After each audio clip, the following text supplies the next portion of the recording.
네, 여러분 안녕하십니까? 예, 조철민입니다.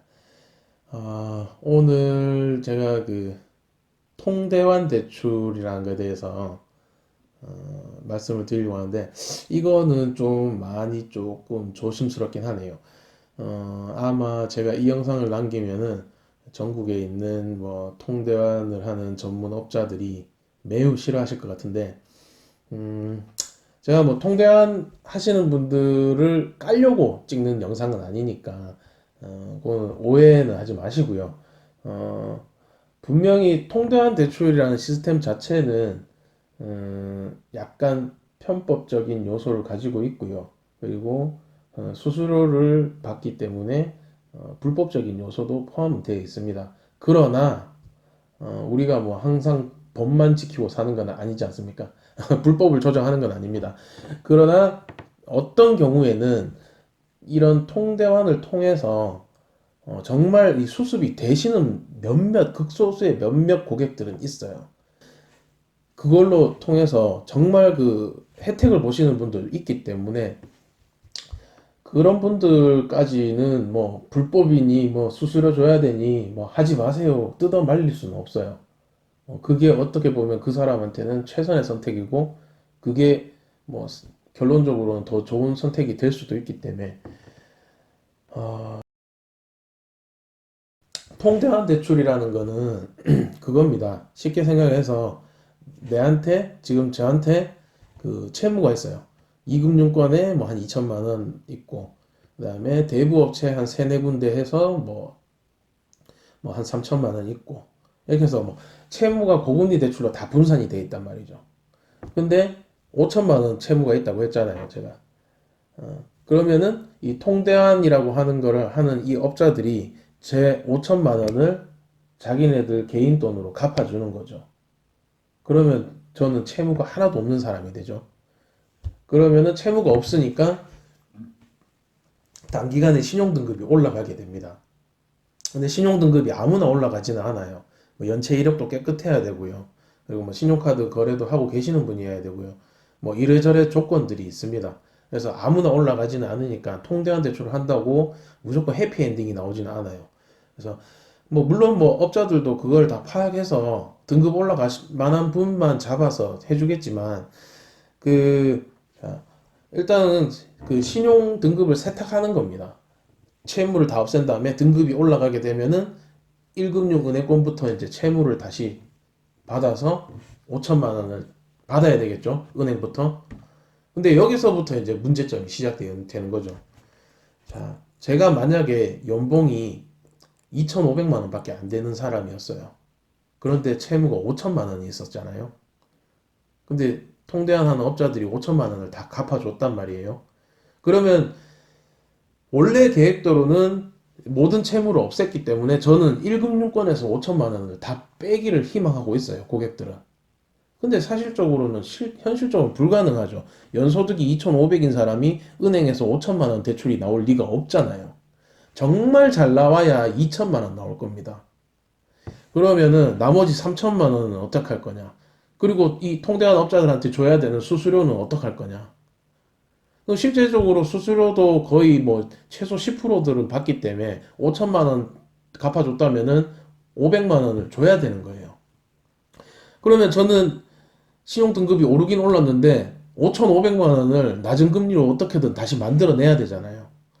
그러면 은행에서 뭐 한 7%, 8%대로 해서 2천만 원 받았다고 쳐요. 그러면은 나머지 3천만 원은 어디서 뺄까요? 1금융에서 받을 만큼 받았으니까 2금융으로 넘어가야 되죠. 2금융으로 넘어가면은 그나마 저축은행권에서 시작할 텐데 저축은행권에서 시작해봤자 햇살론이나 사이돌 대출밖에 없을 거예요. 햇살론 받는다고 치면은 뭐 9% 잡아요. 9%대로 뭐 한 1,500만 원 받았다 칩시다. 최고 맥시멈 한도니까요. 그러면 3,500만 원을 만들어진 거예요. 3,500만 원. 그럼 나머지 2천만 원은 어디서 받아야 될까요? 이미 햇살론을 땡겨버렸으면 그나마 할 수 있는 거는 뭐 사이돌 대출이 같이 진행된다고 하니까 햇살론 받으면서 사이돌 대출 뭐 한 500만 원 받았다고 칩시다. 그러면은 지금 갚아야 돼. 이때까지 은행에서 2천만 원 받았고 저축은행에 이금융으로 넘어와서 뭐 9%짜리 하나, 뭐 15%짜리 하나 해서 2천만 원 또 만들었다고 쳐요. 그러면 4천만 원 만들었죠. 이거는 제가 예를 드는 거예요. 이렇게 뺄 수 있는 경우 거의 없습니다. 진짜 정말 최상의 조건으로 나왔을 때를 얘기하는 거예요. 그럼 나머지 1,500만 원 어디서 빼야 되겠습니까? 대부업체 가야 되죠. 대부업체를 안 가더라도 뭐 나머지 다른 저축은행 나올 리도 없겠죠. 햇살론하고 사이토까지 받은 상태에서 1금융도 얼마 전에 최근에 같이 받았고 최근에 대출을 이만큼 받았는데 나머지 저축은행이나 캐피탈에서 더 한도가 나올까요? 안 나오겠죠. 그러니 나머지 1,500만 원 어디서 받아야 됩니까? 대부업체에서 받을 거란 말이에요. 아, 고객은 싫은데요라고 얘기하겠죠. 당신들이 은행으로 다 빼주기로 해놓고 이제 와서 또 대부업 받으면 나는 예전하고 다를 게 없잖아요 라고 얘기해도 안 되죠. 이 사람들은 수수료를 받아야 되니까 어떻게든 진행을 시킨단 말입니다. 그러면 사실 결국 따져보면 자기 연소득의 2배가 넘는 채무를 가지고 계시는 분들은 한 1.5배 정도만 돼도 그래요. 한 1.5배 이상, 2배 정도 가까이 연소득의 2배 가까이 채무가 있으신 분들은 통대한 대출을 하셔도 실제로 얻을 수 있는 이득이 없습니다. 그냥 그게 그거예요. 수수료 빠지죠. 그리고 기존에 있는 대출 갚으신다고 중도상환 수수료 들어가죠. 중도상환 수수료, 그다음에 업자들한테 줘야 되는 수수료, 그리고 대부업으로 어차피 받아버렸기 때문에 이래저래 따지면은 똑같아요. 똑같거나 아니면은 수수료만 더 뜯기는 경우도 있어요.